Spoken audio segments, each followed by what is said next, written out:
Honey, are you sure you don't mind me going on this business trip? Jessica's voice was light and casual, though there was an edge to it that Weston didn't notice. She leaned against the kitchen counter, her suitcase propped up by the door. Weston glanced up from his laptop, brushing a hand through his messy hair. Of course not, Jess. Go kill it out there. I've got everything covered here, he said with a relaxed smile.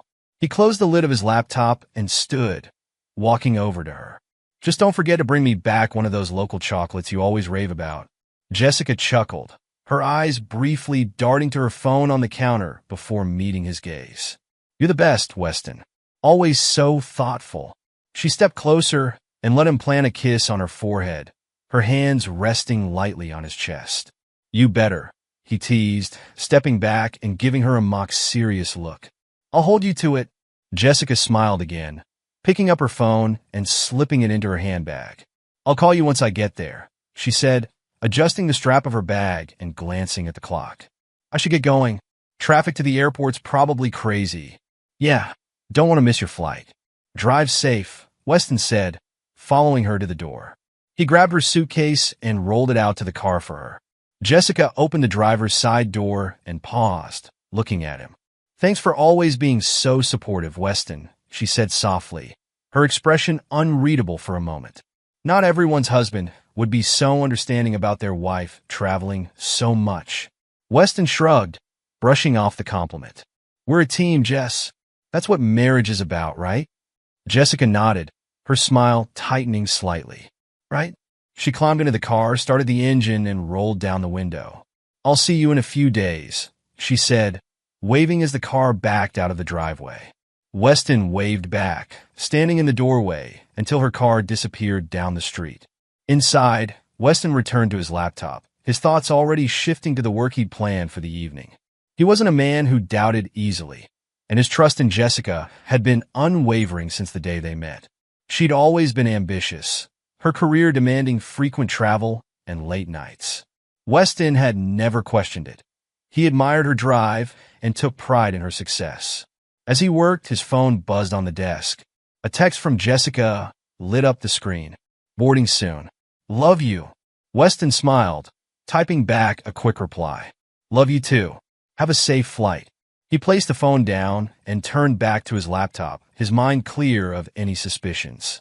The evening passed quietly, the house unusually still without Jessica's presence. He made himself a simple dinner, flipping through channels on the TV before settling into bed early. Jessica, meanwhile, pulled into a secluded parking lot near the airport, her fingers drumming on the steering wheel. She checked her reflection in the rearview mirror, touching up her lipstick and smoothing her hair. Her phone buzzed, and she picked it up without hesitation. Hey, I'm here, she said into the phone, her tone completely different, lighter, more carefree. Perfect. I'm pulling in now, a man's voice replied. Jessica's lips curled into a smile as she spotted a sleek black car pulling into the lot. The driver's side door opened and Greg stepped out, his confident stride unmistakable. He was tall, with an easy charm that had always drawn people to him. Jessica got out of her car, glancing around the empty lot before walking over to him. Greg smirked as she approached, pulling her into a quick but passionate kiss. Missed me, he asked, his tone teasing. Always, Jessica replied, her eyes sparkling. Let's get out of here before someone sees us. Greg chuckled, opening the passenger door of his car for her. Don't worry, babe. No one's going to catch us. Jessica slid into the seat, her heart racing with the thrill of secrecy. As Greg drove, their conversation was casual but intimate, filled with inside jokes and lingering touches. Neither of them spared a thought for the man who had just waved Jessica off with a trusting smile. Back at home, Weston lay in bed scrolling through photos of him and Jessica on his phone. Their anniversary trip to Italy, a cozy Christmas morning by the fire, lazy Sundays spent hiking in the nearby trails, each image a testament to the life they had built together.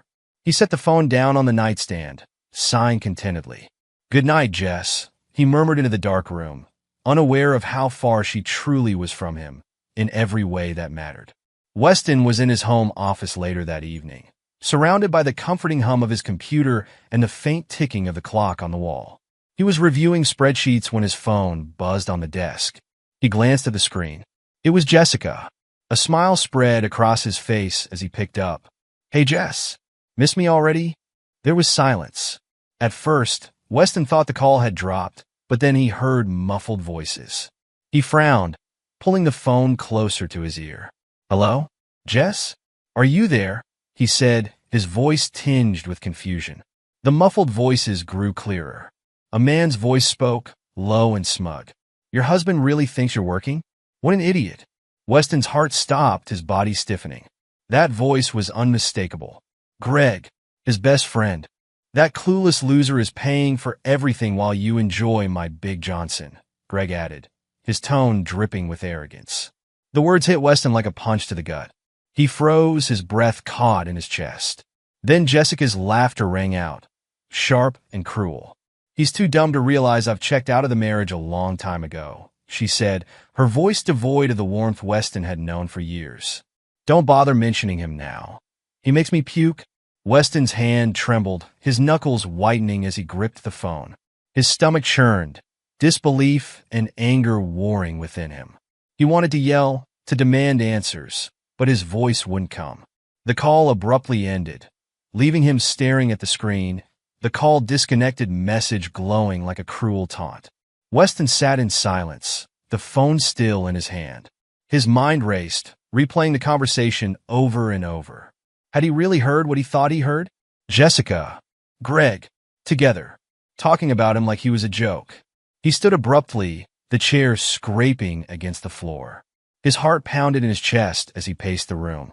"This can't be real," he muttered to himself, running a hand through his hair. But the voices were undeniable. The people he trusted most had betrayed him in the worst way possible. He slammed his hands on the desk, the sound echoing in the quiet room. "Damn it," he shouted, his voice cracking with raw emotion. The betrayal cut deeper than he could have imagined. Jessica, the woman he'd loved and supported unconditionally, and Greg, the friend who'd been like a brother to him. Weston grabbed his phone and replayed the call in his mind, trying to make sense of it. His fingers hovered over Jessica's contact, the urge to confront her burning inside him. But he stopped himself. "No," he said aloud, his voice firm. "Not yet." Instead, he opened his laptop and began digging. He pulled up their shared bank account, scanning through transactions. Nothing seemed out of the ordinary at first, but then he noticed a series of charges, hotel bookings, expensive dinners, all made during Jessica's so-called business trips. His jaw tightened as the pieces fell into place. Next, he checked her social media. Jessica's accounts were sparse, but Greg's told a different story. He'd posted photos from trips that coincided with Jessica's travel dates. The same cities, the same restaurants. One photo even showed a glimpse of her in the background, her face partially obscured but unmistakable to Weston. His anger grew with each discovery. The lies, the deceit, it was all laid out before him. He clenched his fists, his mind racing with the weight of it all. Weston's phone buzzed again, snapping him out of his thoughts. It was a text from Jessica. "Hope your night's going well. Love you." The audacity of her words made his blood boil. He stared at the message, his thumb hovering over the keyboard.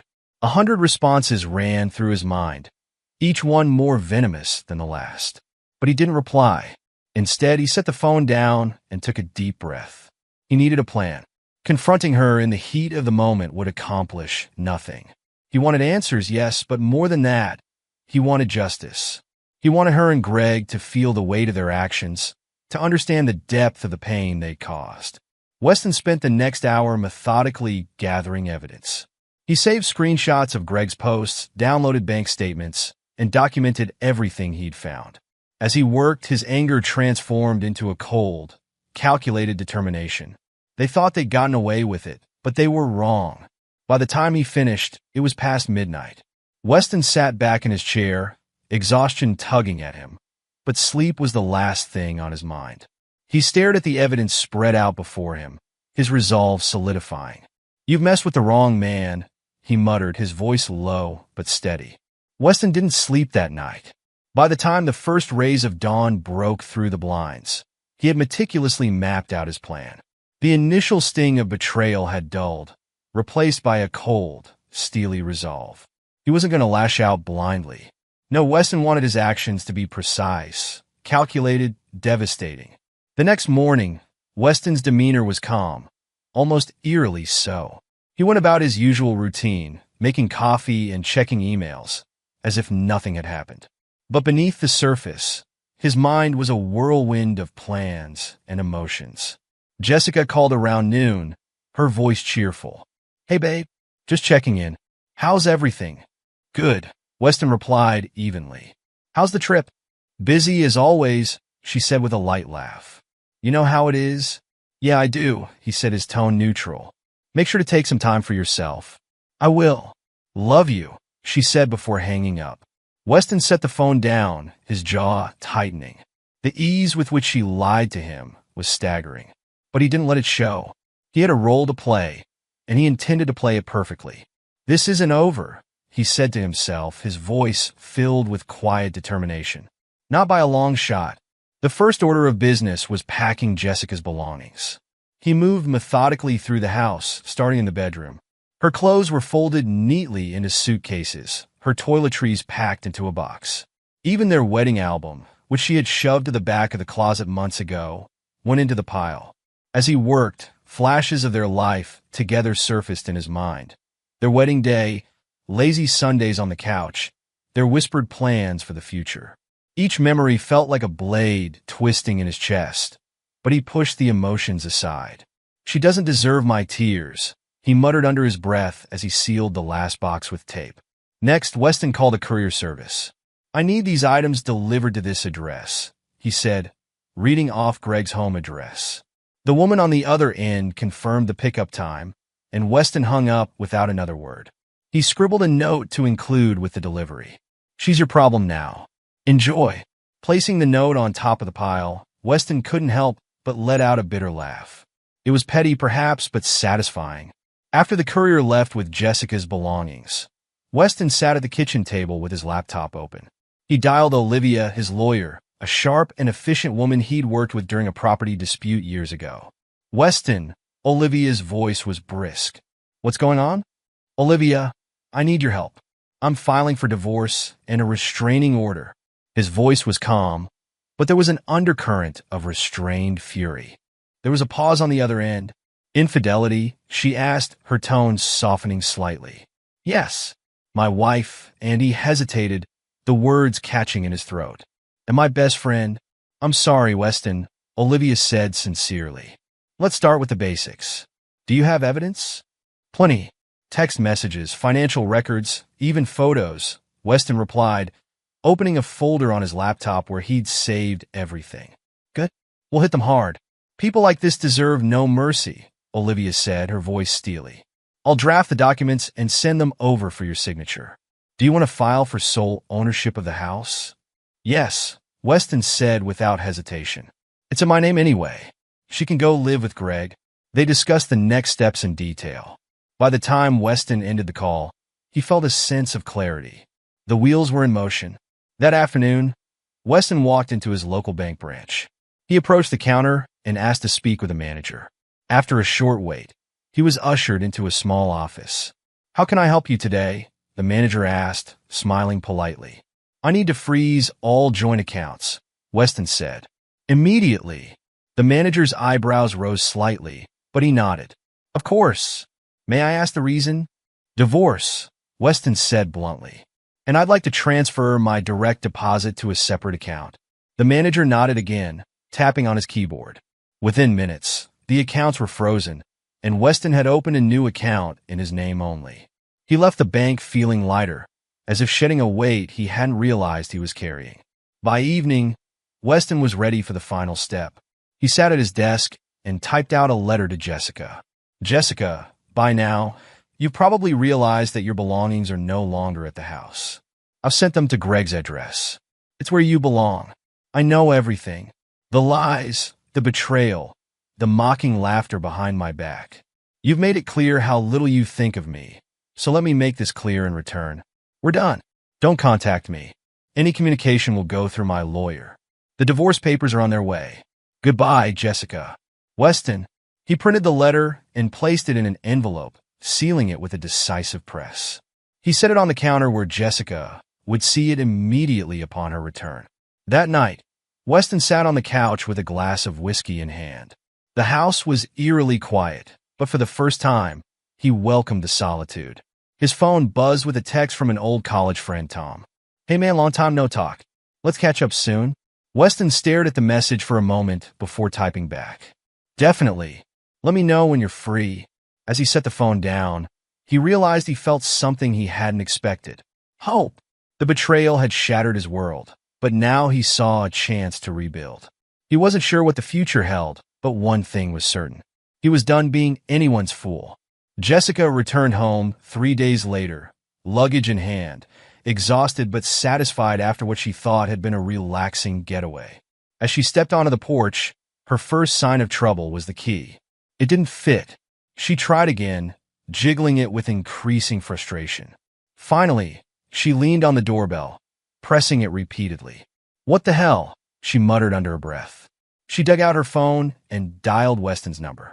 The call didn't go through. A pre-recorded voice informed her that the number was no longer in service. Her heart sank as dread crept in. She looked around, noticing for the first time the lack of any sign that Weston was still living there. No car, no lights, nothing. Jessica turned to peer through the window and caught sight of something on the dining table. She pressed her hands to the glass, squinting to get a better look. It was a stack of papers, divorce papers. Next to them was a handwritten note in Weston's unmistakable scrawl. "Bitch, you belong to the streets. Goodbye." Her breath caught, and she stumbled back from the door. Panic set in. She pulled out her phone and frantically tried Weston's number again, only to be met with the same disconnected message. Her mind raced as she tried to piece together what was happening. Jessica drove across town to Greg's house, her hands gripping the steering wheel so tightly her knuckles turned white. Greg would explain, she told herself. Greg would know what was going on. But when she pulled into his driveway, her heart sank even further.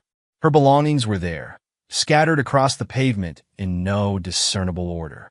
Suitcases, boxes, and loose items were haphazardly dumped as if discarded by someone in a rush. She stepped out of the car, her heels clicking on the concrete as she approached the pile. A wave of humiliation washed over her as she noticed neighbors glancing from their windows. "Greg!" she shouted, pounding on the front door. "Greg, open up!" There was no answer. Jessica checked her phone again and called him. It rang a few times before going to voicemail. Desperation clawed at her as she left a message. "Greg, it's me. What's going on? Call me back." Meanwhile, Greg was sitting in his car outside his former office building, staring at the termination letter in his hands. His world had collapsed in the span of 48 hours. Weston, it seemed, had sent his employer a damning dossier of evidence outlining Greg's unethical behavior. Evidence Greg didn't even know Weston had. The HR department had wasted no time. He was summoned for a meeting, confronted with the documents, and promptly fired. Greg's reputation, once stellar, was now in tatters. He had tried calling Jessica earlier, but her phone had gone straight to voicemail. Now, as he sat stewing in his car, he debated whether to call her again. "That bastard," Greg muttered, slamming the steering wheel. "He's ruined everything." Jessica, still standing in Greg's driveway, tried calling Weston's parents next. Maybe they knew where he was, but the number she had for them was disconnected as well. It was as if Weston had vanished into thin air, taking every connection to him with him. Her phone buzzed suddenly, and for a brief moment, hope flared. She snatched it up, only to see it was an email notification. She opened it, and her blood ran cold as she read the subject line. "To everyone who needs to know the truth." The email was from Weston. It had been sent to a long list of recipients, friends, family, and acquaintances. Jessica's face flushed as she scanned its contents. Weston had laid everything bare. Her affair with Greg, the financial exploitation, the lies. Attached were screenshots of text messages, photos, and bank statements. The tone of the email was calm, but devastatingly precise. By the time she finished reading, her hands were trembling. Back inside his car, Greg received the same email. He skimmed it quickly, his jaw clenching tighter with every sentence. Unbelievable, he muttered, throwing his phone onto the passenger seat. His hands itched to punch something, but he forced himself to stay calm. He needed a plan. Jessica's phone rang, jolting her from her stupor. It was Greg. Greg, where the hell are you? She snapped, her voice shaky with anger and fear. I just saw the email, Greg said flatly. He's torched us, Jess. My job, my reputation, everything's gone. What do you mean your job is gone? Jessica asked, her panic deepening. Weston sent my employer proof that I've been less than ethical. They fired me yesterday, Greg said bitterly. And now everyone knows about us. Jessica's knees wobbled, and she leaned against her car for support. He's destroyed my life, too. I can't even get into my own house. We need to talk, Greg said. Figure out what the hell we're going to do. Fine. Meet me at the coffee shop on 5th, Jessica said, her voice tight. She ended the call without waiting for a response. At the coffee shop, Jessica and Greg sat at a corner table, their faces pale and drawn. They spoke in hushed tones, their conversation punctuated by angry whispers and furtive glances. What's our next move? Jessica asked, stirring her coffee absently. We lay low for now, Greg said, rubbing his temples. Weston's gone, scorched earth. We'll have to pick up the pieces later. Jessica's eyes narrowed.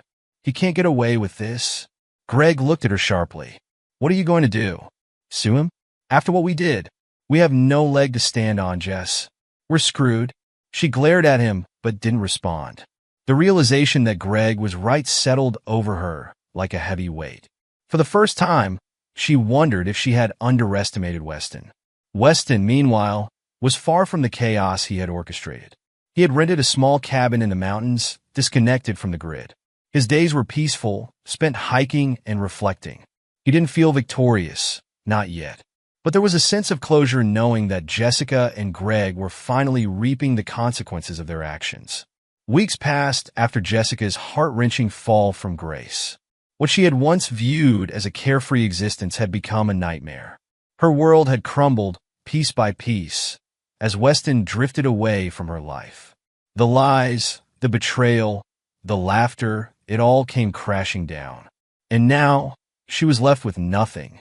She stood before the small, quiet house in the heart of the picturesque town, her hands shaking. The street was empty, the houses neat and well-kept, a stark contrast to the mess inside her own mind. Jessica hadn't thought this through. She hadn't prepared for the rejection, but she knew one thing for sure: she had to try. She couldn't let him go. Not like this. Her breath caught in her throat as she raised her fist and slammed it against the door. The sound echoed through the empty street. She banged again, harder this time, her desperation mounting with every second that passed. Weston, please.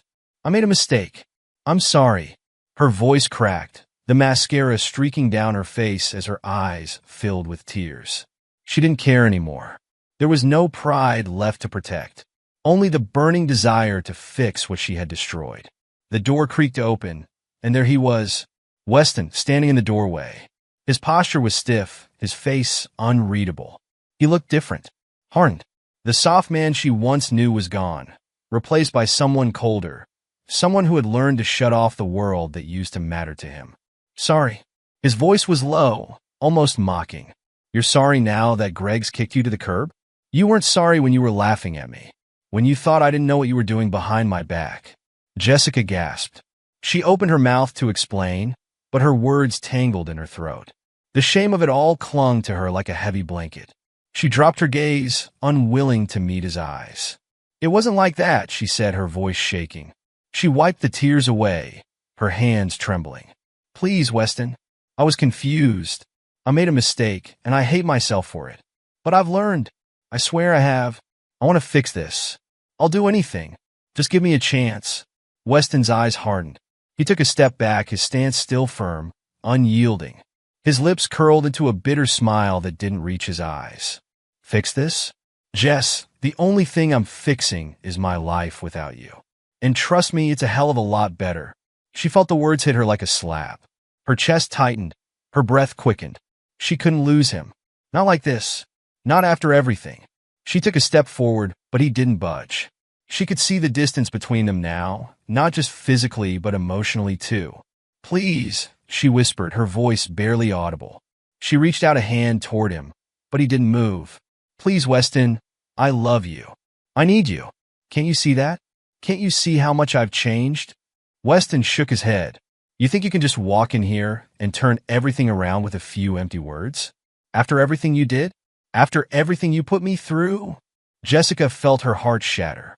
The words hit her harder than she expected. She sank to her knees in front of him, the weight of her own guilt pulling her down. "I was stupid," she sobbed, her voice breaking. "I was selfish. But please, Weston, I'm begging you. Give me one more chance. I'll do anything. Anything at all." Weston's expression didn't soften. He folded his arms across his chest, looking down at her, his eyes cold. "Anything? What does that even mean, Jess? You're willing to say anything, but what about doing something? What about showing me that you've changed? Words don't mean anything anymore." "I'll prove it," she said, her voice rising with urgency. She stood quickly, wiping her face with her sleeve. "I'll prove it to you every day, if that's what it takes. Just let me show you.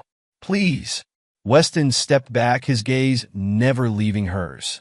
"Prove it," he repeated, as if the word tasted foreign on his tongue. "How are you going to prove anything to me, Jess? After everything?" Jessica felt a deep, aching silence settle between them. She thought of Greg, the man who had replaced her in Weston's life. She thought of how she had betrayed Weston, how she had taken him for granted. And now, all she had left was a plea, a desperate plea for mercy. "I don't care what it takes," she said, her voice more composed now, though still raw with emotion. "I will fight for you. I will fight for us. I won't give up, not until you see that I can be the woman you need, the woman you deserve." Weston's expression flickered, just for a moment. He was thinking, weighing her words, but his resolve remained firm. "You're too late for that, Jess. I've already moved on. I've already learned to let go. I can't keep doing this. I can't keep giving you chances only for you to throw them away." Jessica's breath hitched. She felt the weight of his words in her chest, suffocating her. She looked down at her hands, trembling in her lap, and then back up at him, her eyes pleading. "I don't want anyone else, Weston. I only want you," she whispered. Her voice was barely audible now, as though she feared even saying it would break the fragile connection they still shared. Weston didn't speak for a long time. He simply stood there, looking at her, his expression unreadable. Finally, he sighed, rubbing his hand across his face, as if trying to rid himself of the tension that had built up. "I don't want to do this anymore. I don't want to keep fighting for something that's already dead." Jessica closed her eyes, tears flowing freely now. She could feel the finality in his words, the quiet decision he had made. He was done with her, done with their past, and there was nothing she could say, no amount of pleading that could change that. "Please," she whispered one last time, her voice trembling with grief. Weston stepped back, his eyes never leaving her face. "Goodbye, Jess," he said softly, the words like a death sentence to everything they had once been. With that, he closed the door, and Jessica was left standing there, her body shaking with sobs, her heart breaking in the quiet of the evening. Weston sat at the corner table of a bustling cafe in his new city, sipping his coffee, the aroma rich and warm. The change had been drastic, but it felt right. He had moved months ago, leaving behind the remnants of his old life in the small town. Divorce papers had been signed, and Jessica had faded into the past, her presence no longer weighing on his mind like it once did. His new life was different, free from the burdens of betrayal and deceit. Weston had started to embrace activities he had neglected for years, painting, hiking, and spending afternoons reading in quiet parks. He no longer felt like he was living in someone else's shadow. The door to the cafe chimed, and his gaze flicked to the entrance. Millie walked in, her dark hair tied back in a loose ponytail, a bright smile on her face as she spotted him. She was everything he didn't expect, witty, sharp, and warm. When they first met, there was an easy connection between them. They spent hours talking, laughing, and exploring the city together. There was no pretense with her. She saw Weston for who he truly was, not the man shaped by his past mistakes. "Morning, Weston," Millie said, sliding into the seat across from him. "Morning, Millie," he replied, his face lighting up at the sight of her. The world around him seemed to pause when she smiled. "How's the painting going?" she asked, her eyes sparkling with interest. Weston shrugged, a small grin on his lips. "Better. I'm learning to let go of perfection. Just letting the colors flow. I bet you're great at it," Millie said, her voice warm. She was supportive, always encouraging him to pursue the things that made him happy. Weston took a deep breath, his hands wrapped around his coffee mug. "I've never really had time for this kind of thing before. It feels good, to actually be myself again." Millie raised an eyebrow. "And who is yourself, exactly?" Weston chuckled softly. "I guess I'm still figuring that out. But I know I'm not the guy who used to just sit around waiting for someone else to tell him what he wanted." Millie nodded, her eyes filled with understanding. "Well, whoever you are, I'm glad I get to see it." They spent the rest of the morning chatting about life, their dreams, and how they both wanted to travel more. For the first time in a long time, Weston felt content. Millie was no replacement for Jessica, but she was something better. She was someone who saw him not as someone to fix, but as someone who was worthy of love just as he was. Meanwhile, Jessica's life was anything but fulfilling. The day after Weston left, she had tried to piece together her life with Greg, thinking that perhaps their connection could salvage something. But it hadn't worked out that way. Greg had lost his job months ago and had yet to find a new one. The pressure of mounting bills and the weight of Jessica's tarnished reputation was too much for him. Their once passionate affair had slowly turned into a battleground. Their arguments became more frequent, filled with harsh words and bitter accusations. Greg resented Jessica for the mess she had caused, and Jessica hated herself for the situation they were in. One evening, as the two of them sat in their cramped apartment, Jessica stared out of the window, watching the rain fall. The silence between them was thick, heavy. It felt as though they were both drowning in their own misery. "How are we going to make this work, Greg?" Jessica asked, her voice hollow. Greg slammed his fist on the table, the frustration in his eyes evident. "You tell me. You're the one who destroyed everything. You think we could just start over like it didn't happen?" Jessica flinched, the words stinging more than she expected. "I didn't mean for this to happen, Greg. I didn't ask for any of this." "Well, too bad," Greg shot back. "You don't get to just undo it. You've ruined us, Jess. All you've done is drag me down with you." Jessica felt her heart sink. She had lost everything, Weston, her reputation, and now her relationship with Greg. She wanted to scream, to throw things, to make him see how badly she was hurting. But the words stuck in her throat. "I'm sorry," she whispered, though it felt empty.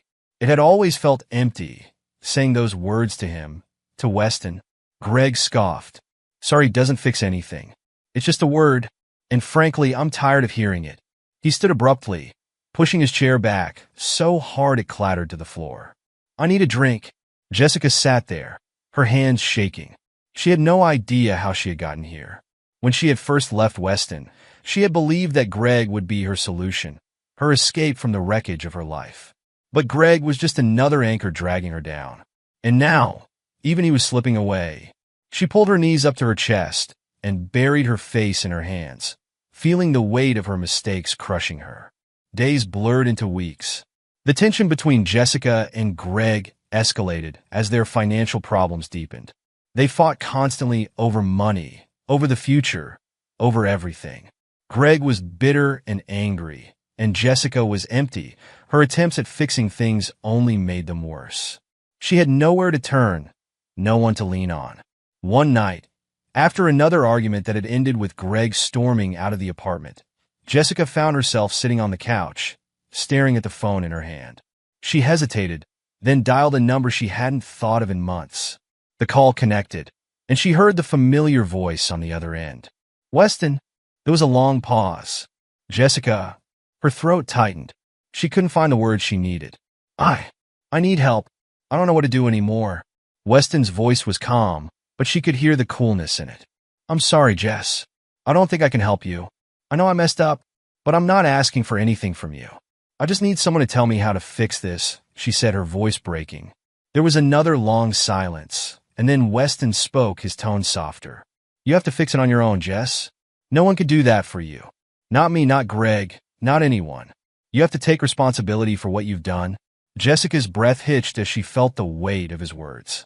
I don't know how, she whispered. You'll figure it out, Weston said quietly. But you need to start by accepting that it's not going to be easy.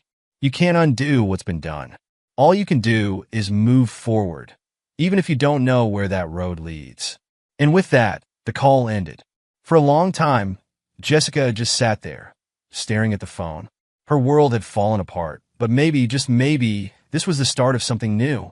It wasn't going to be easy, and it wasn't going to be quick, but she had to find a way to rebuild herself. She had to stop running from the consequences of her actions. Meanwhile, Weston was already living a life he had only dreamed of, a life where he was free to be himself, where he had found genuine love and happiness. And although Jessica couldn't see it yet, her own journey of self-discovery had just begun. Weston sat at his desk, absent-mindedly scrolling through his inbox, when something caught his eye, a message from Jessica.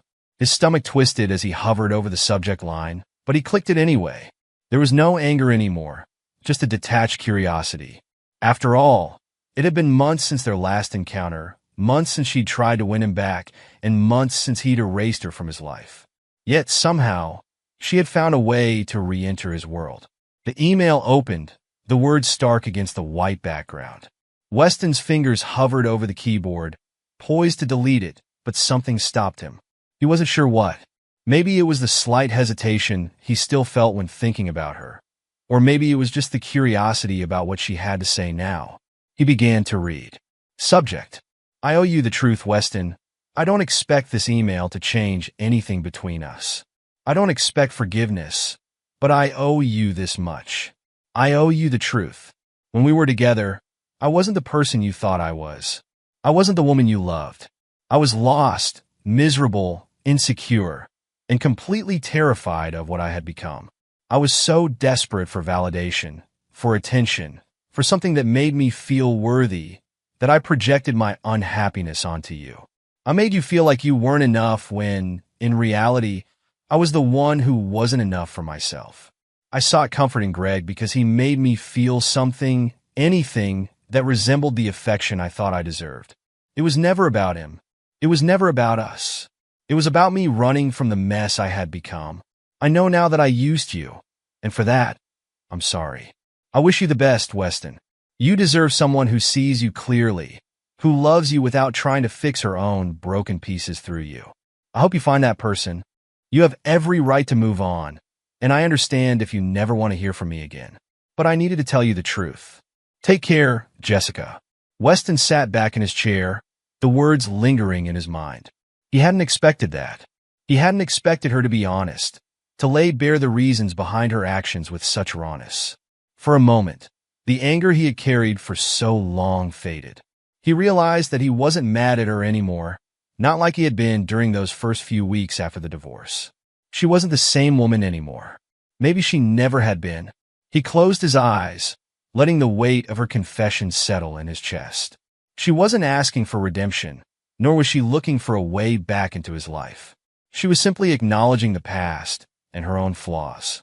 Part of him wanted to feel sympathy, to give her some sort of reassurance, but another part of him simply didn't care. Weston had found peace, a peace that had been hard-won, and he wasn't about to let anything from his past disturb it. Not even Jessica's words. He moved the cursor over the email, his finger hovering over the delete button. It would be easy to just get rid of it, to cut this final tie with her. But then he paused. The truth had been laid out before him, raw and unflinching, and there was no need to dwell on it anymore. His silence was the closure they both needed. With a decisive click, he deleted the email. Weston leaned back in his chair and took a deep breath. The past was exactly that past. He had let go of the resentment, the hurt, the bitterness. And now he was free.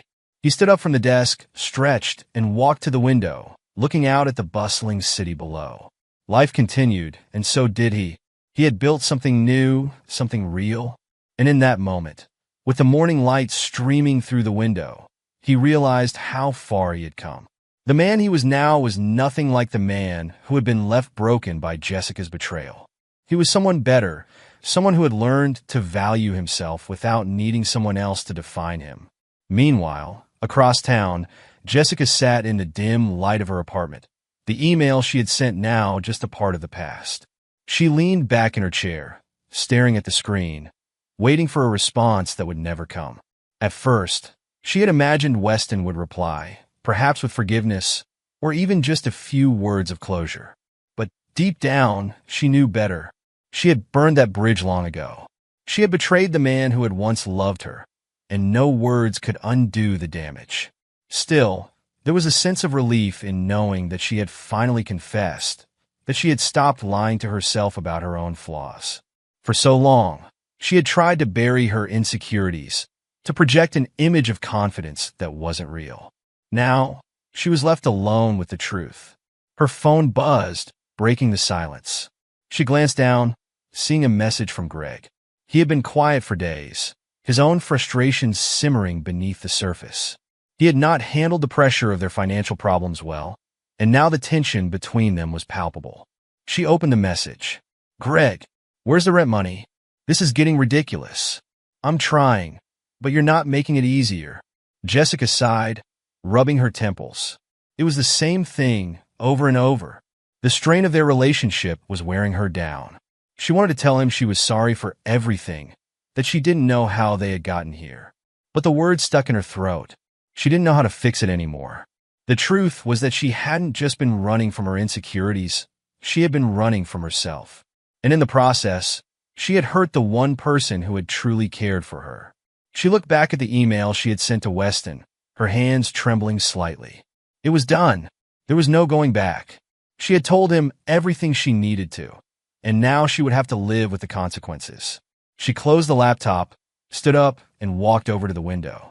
The city outside was buzzing with life, people moving about, oblivious to the turmoil within her. She envied them, but deep down, she knew that her journey had only just begun. The road to redemption was long and uncertain, but it was the only path she had left to follow. Weston had moved on, and perhaps that was for the best. He had found his peace, and she had to do the same.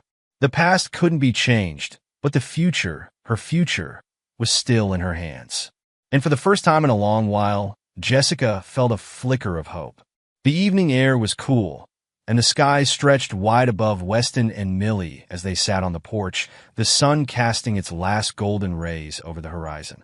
It had become a routine, these quiet moments together, far from the chaos of their pasts.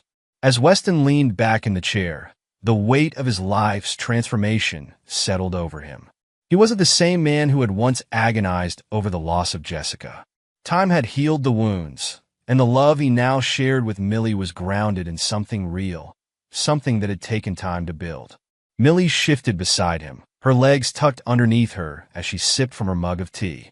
"I love this time of day," she said, her voice soft. "It's like the world slows down, just for a minute." Weston smiled, the corners of his lips curling. He didn't need to say anything in reply. Millie had a way of speaking without expecting answers, but in doing so, she always made him feel understood. They sat in silence, their bodies comfortable with the stillness around them, the occasional chirp of birds or rustling of leaves the only interruptions. The past seemed so distant now. Weston had rebuilt his life in ways he hadn't imagined possible. His mornings were no longer filled with the gnawing pain of betrayal. The evenings no longer carried the heaviness of loneliness. He was at peace, not because everything was perfect, but because he had stopped looking over his shoulder. He had stopped wondering what could have been. As the sun sank beneath the horizon, Millie looked at him. "You're quiet tonight?" Weston nodded. "Just thinking." "About what?" He shrugged. "About how far things have come. About how everything changes, whether you want it to or not." She smiled, a knowing look in her eyes. "You've come a long way, Weston. You know that, right?" He glanced at her, his eyes softening. "I didn't think I would. Not back then." Millie reached out, her hand finding his. "But you did. And you're here now." Weston squeezed her hand, the words he couldn't find earlier finally making sense. "Yeah, I'm here." Far away, in a small, run-down apartment, Jessica sat alone. The weight of her choices pressed heavily on her chest. The last few months had been a blur, full of moments of regret and sorrow. She had tried to rebuild, to start over, but the pieces didn't fit. She was different now, but not in the way she had hoped. Her phone buzzed on the table, interrupting her thoughts. She reached for it, the screen lighting up with a notification. She glanced at the message, another one from Greg. The subject line was short. "We need to talk." Jessica sighed. She had seen this coming. Their relationship had been deteriorating for some time now. The financial strain, their unresolved issues, it was all too much for either of them to handle. She opened the message, her fingers trembling. "Greg, I can't do this anymore. I thought we could fix things, but it's clear we're just holding on to something that's already broken. You should have known this wasn't going to work, Jess. I'm done." She stared at the message, the words echoing in her mind. She had known deep down that Greg wasn't the answer. He was just another part of the mess she had made. And now, she was left with nothing. Her thoughts drifted back to Weston, to the life he had created for himself. A life without her. The realization hit her like a cold wave. She had underestimated him. When they were together, she had seen him as weak, someone who could be molded, someone who could be controlled. But now, with the benefit of hindsight, she saw how wrong she had been. Weston had always had a quiet strength that she had failed to recognize. He hadn't needed her to define him, and he certainly didn't need her to feel whole. In the end, he had moved on, while she had been left to pick up the pieces of a life she had shattered. She had pushed him away, convinced that she was the one who needed saving. And now, she was the one in need of redemption. But there was no one left to save her, not Greg, not Weston, no one. A knock at the door broke her reverie, and she wiped her eyes quickly, trying to mask the tears. She didn't want to be seen like this, weak, broken, but she knew better than to avoid the truth now. She opened the door to find a delivery man standing there, holding a small package. "Delivery for Jessica Hayes," he said, offering her the box. She took it without a word, signing for it. Once the man was gone, she sat back down at the table, the small box resting in her hands. She opened it carefully, and inside, she found a simple letter. There was no return address, only her name written in neat handwriting. Her heart skipped a beat when she recognized the handwriting. It was from Weston. Slowly, she unfolded the letter, the words inside simple yet profound. "Jessica, I'm not writing this to reopen old wounds or to offer any kind of solution.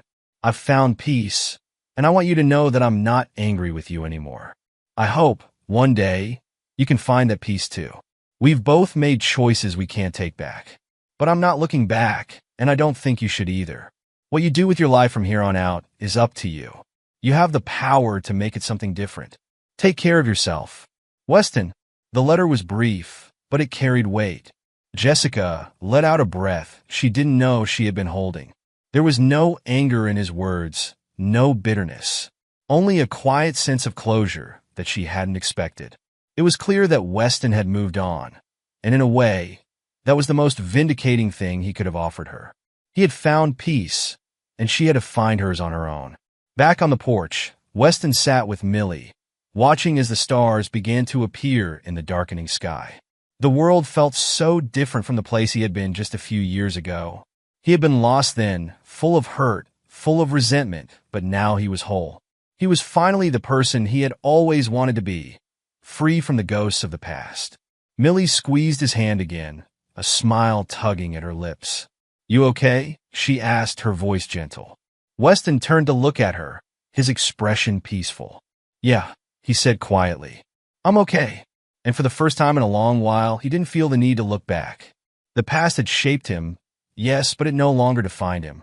What mattered now was the life he had built, the love he had found, and the person he was becoming. In the distance, the sound of crickets filled the night air, and Weston smiled. It was a new beginning, a beginning he had fought for, a beginning that belonged to him. And he wouldn't let anything take that away.